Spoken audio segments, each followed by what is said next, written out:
Avui donem compte tant al Ministeri com a la Comissió Europea de 13 nous positius de pesta porcina africana, per tant sumen un total de 155, d'acord? Tots són focus secundaris, per tant vol dir que tots estan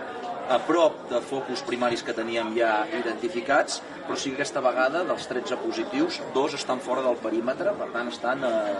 Molins de Rei, en una urbanització de Molins de Rei, a tocar del focus, però a fora. Per aquest motiu anunciem que avui ampliem la zona d'alt risc, per tant, de 12 a 14 municipis. Tenim la zona del risc, que fins ara estava integrada per 12 municipis. En aquests moments, avui farem una resolució des del Departament d'Agricultura per tal d'ampliar Molins de Rei i el Papiol, que ja ha parlat amb els seus alcaldes, per ampliar les restriccions d'accés al medi natural i ampliar aquesta zona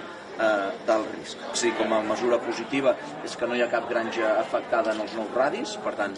les immobilització de granges són exactament les mateixes, el radi de 20 quilòmetres no es modifica, per tant, seguim amb el radi de 20 quilòmetres, i el que sí que faran ja és els tècnics, els agents rurals, a la Direcció General de Boscos, el dispositiu de contenció, que continua sent la principal prioritat, és contenir el brot i, per tant, reforçant tota aquesta zona, aquesta nova zona, i amb nous tancats, que reforçarem els nous tancats de la Nacional 2, de la B23. Com saben, ja hem començat a fer batudes a la zona de baix risc,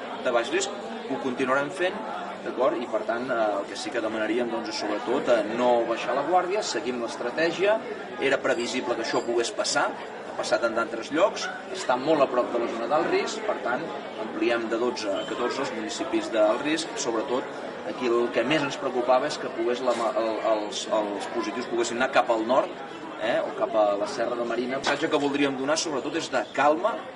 de no relaxar-nos i seguir sobretot en l'estratègia que hem fet fins ara.